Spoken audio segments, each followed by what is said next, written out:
les peuples se reconnaissent en ceux qui sont proches d'eux. Les populations, c'est comme ça.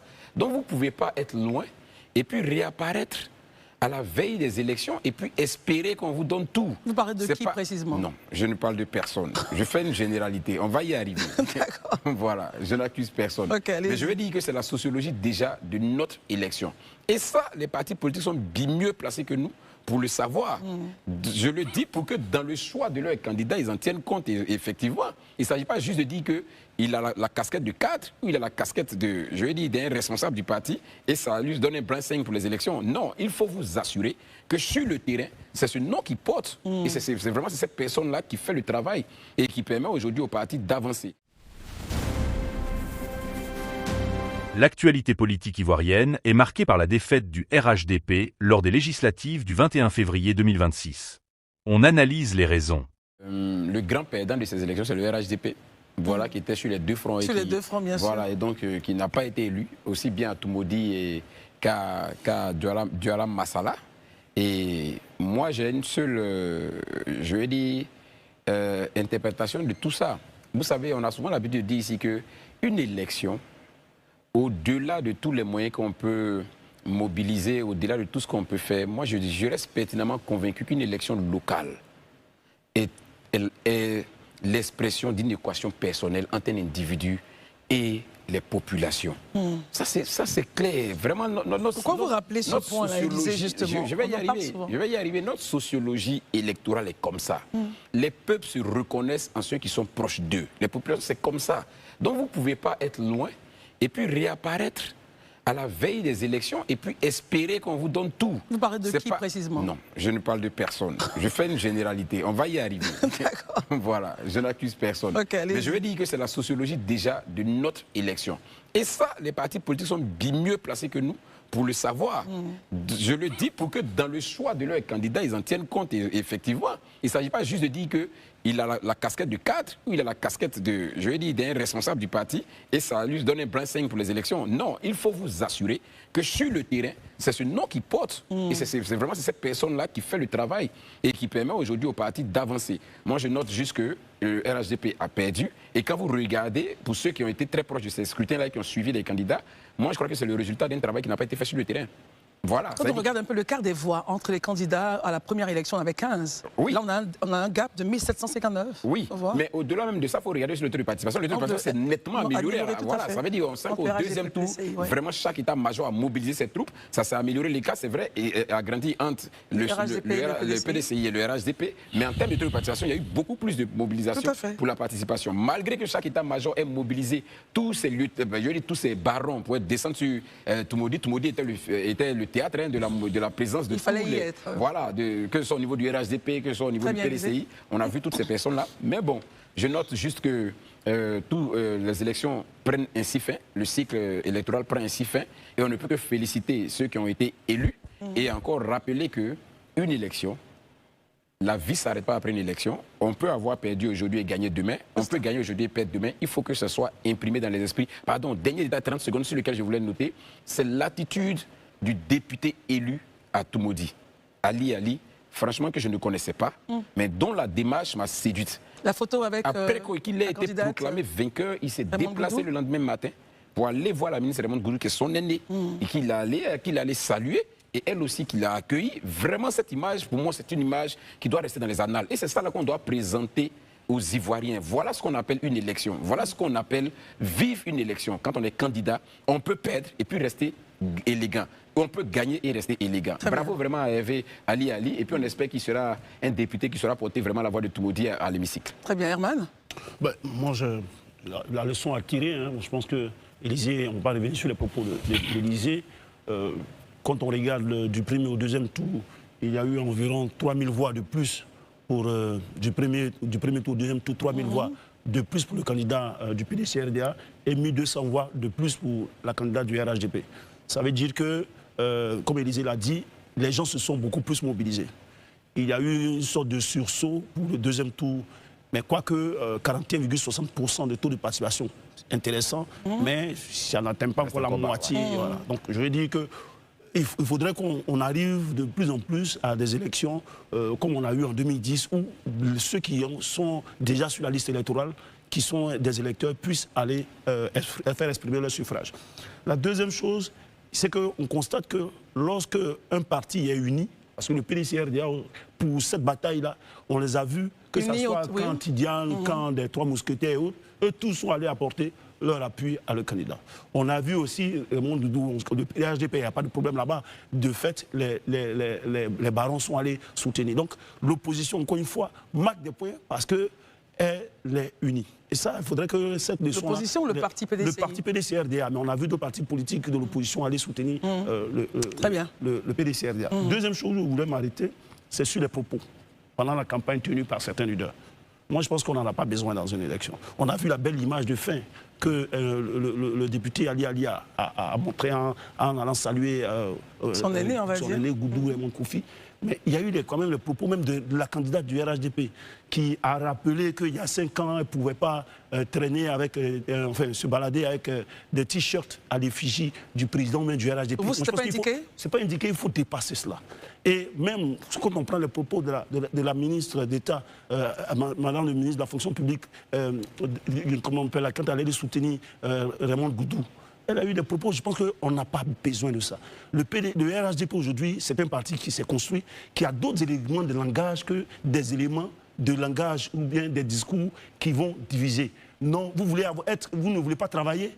Ce n'est pas le RHDP, encore une fois, qui donne du travail. La responsabilité d'un État, d'un gouvernement, c'est de faire en sorte que les populations, quelle que soit leur couleur politique, quelle que soit leur couleur ethnique, quelle que soit leur couleur religieuse, puissent obtenir du travail lorsqu'elles ont le droit d'avoir ce travail. Il faudrait que les gens comprennent ça et ne pas laisser dans le discours politique ces discours qui sont, je veux dire, qui sont de nature à faire des clivages. Donc moi, personnellement, ça m'a interpellé et c'est pourquoi j'ai véritablement, encore une fois, apprécié l'image de fin d'Ali Ali, parce qu'il faut dépasser. La politique, c'est juste un jeu. Après, on peut se parler, féliciter l'autre, et puis on avance. Les mêmes enfants de Toumoudi, c'est eux que ça concerne. Les mêmes enfants de Côte d'Ivoire, c'est eux que les politiciens. Parce que quand vous voulez être des politiciens, vous voulez être des élus, c'est pour arranger les populations. Il ne faudrait pas que les gens perdent cela de vue. Merci Herman. Alors on nous fait dire, il disait que c'est plutôt la ministre qui s'est déplacée pour aller voir son jeune frère. Exactement. À confirmer. Ah, ok, mais dans tous les cas, moi j'ai dit image de fin. C'est une belle image. Marius, quel est votre axe de lecture justement de ces victoires ou défaites? Cette élection, dans cette circonscription de la région du Bélier, qui a défreiné toutes les chroniques et qui a fait couler assez d'encre, a tenu effectivement toutes ses promesses. Défrayé? Ah oui, défrayer la chronique parce que ça avait capté toute l'attention, j'allais même dire de la République. Je vous ai dit sur ce plateau qu'il y aurait sur ces deux élections, dont celle de Douala Massala et celle de Toumoudi, il n'y a que celle de Toumoudi qui allait retenir l'attention du peuple de Côte d'Ivoire. Et cela n'a pas été démenti. La réalité sur le terrain, c'est que on s'est rendu compte que le RHDP, dans sa volonté de gagner cette élection, a mobilisé, j'allais dire, toute sa classe politique, des décisions hautement stratégiques. Et le déferlement d'hommes politiques d'envergure, et non des moindres, de ces deux camps politiques, de ces deux partis politiques, a retenu également notre attention. Pour Hervé Ali Ali, je pense que cela est dû certainement à son père, à l'évocation du nom de son père, parce que quand même, il est le fils... n'a pas lui-même travaillé sur le terrain pour obtenir mais il bénéficie surtout de l'aura de son père. Si on se réfère aux propos tenus par un cacique du PDCI et non des moindres comme Maurice Kakou Djikaoué, qui lui a dit, bon c'est quelqu'un, on le sait, hein, il s'affiche ces derniers temps un peu rarement dans les rassemblements du PDCI RDA, mais pour cette élection-ci, bien que lui-même ait perdu la législative dans sa propre circonscription, il n'a pas manqué de faire le déplacement à Toumoudi pour témoigner justement de son adhésion à la candidature de Hervé Ali Ali de par les relations qu'il a entretenues avec son père, qui fut son formateur politique. Il a dit, et donc, il n'y a pas eu que lui, il y a eu tout cette armada d'élus du PDCI, dont Jean-Marc Yassé, j'ai vu tout ce monde-là à Toumoudi. Vraiment, toute la République entre griffes était à Toumoudi. Et c'était quand même intéressant. Et je suis heureux de savoir que le PDCI-RDA a profité donc de cette élection. On peut le dire, hein, peut-être que je me trompe, mais j'imagine clairement que le PDCI devrait plutôt profiter de cette élection pour consolider son unité. Parce que ce qu'on a vu à Toumoudi ces derniers jours allait dans ce sens. Le rassemblement autour d'un idéal, le rassemblement autour d'un parti. Et le PDCI a retrouvé son unité au cours donc, de cette élection. Et nous espérons que d'autres événements ne viendront pas naturellement mettre en mal cette unité retrouvée grâce à l'élection de M. Hervé Ali à Toumoudi. Alors il faut qu'on calibre bien l'information, Élysée, pour la visite le député, l'honorable qui est parti rencontrer son aîné. M. Goudou à domicile. Très bien. Daouda, votre axe de lecture, votre grille de lecture, s'il vous plaît. Merci beaucoup. C'est l'honorable qui s'est déplacé. Voilà. Pour moi, en fait, première des choses, c'est que la victoire du PDCI à Toumoudi dans la reprise de cette élection législative, ça rappelle de notre part quelques commentaires.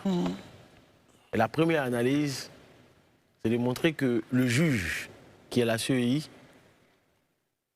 bien que souvent soit décrié par certaines personnes, quand les élections sont reportées, si tu as vraiment gagné, c'est toi qui vas gagner. Si tu as perdu, c'est toi qui aurais perdu. Pour Diala Massala, c'est pour ceux qui se rappellent, c'est le RHDP qui avait gagné. Pourtant, à la seconde, le candidat du RHDP a perdu. À Toumoudi, le score était très serré, 15 voix. Mais au finish, c'est M. Camille, c'est bien ça, Hervé Camille Ali. C'est bien, bien ça. Qui est largement devant la candidate du RHDP. Preuve que, pour moi, et je pense que je l'ai toujours dit durant pratiquement 1 an et demi ici, qu'il y a un procès en sorcellerie qui est généralement fait contre la commission électorale indépendante. Ça, c'était le premier point de commentaire. Le deuxième, il vous souviendra que je vous avais dit ici que le PDCI va dans cette bataille-là pour confirmer sa victoire. Et je pense que c'est une victoire de confirmation que M. Camille Ali a eue. Parce que déjà, la première élection, il était... Hervé Ali, Camille Ali, c'est son père. Ah, désolé, je me trompe, désolé, M. Hervé Ali, vraiment désolé. Le score était très serré entre les deux candidats, mais pour cette fois, vous avez vu qu'il y a eu un combat psychologique au niveau de Toumoudi. Je pense que vous l'avez tous dit ici. Tous les cadors des différents partis politiques s'y sont retrouvés. Et au combat psychologique, c'est le PDCI qui a gagné. Parce que ne l'oublions pas, Toumoudi est un bastion du PDCI. Ne pas le reconnaître, ce serait faire un crime de lèse-majesté. Et je pense qu'ils l'ont prouvé par A plus B.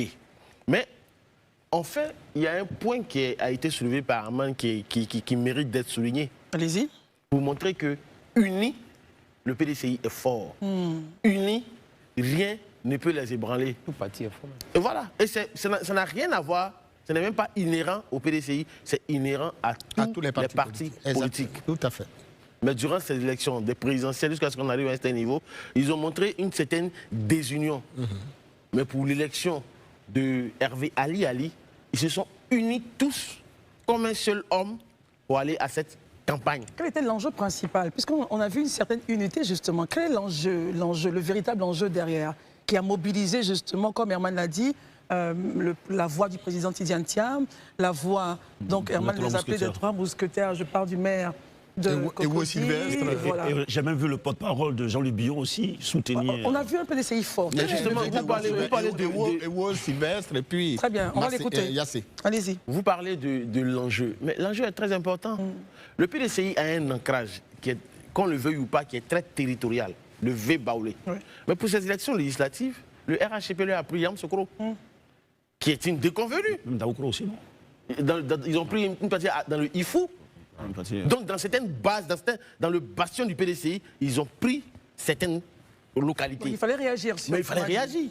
Donc l'enjeu était d'autant plus grand parce que si tu viens encore perdre Toumoudi, qui pratiquement est la capitale de ce grand centre-là, mais véritablement c'est un revers dont le PDCI ne peut pas se réveiller aujourd'hui. Donc il ne pouvait pas se permettre de perdre en plus dans je pense, du Ifou, du Bélier, de venir perdre encore tout maudit. Ce serait trop grave.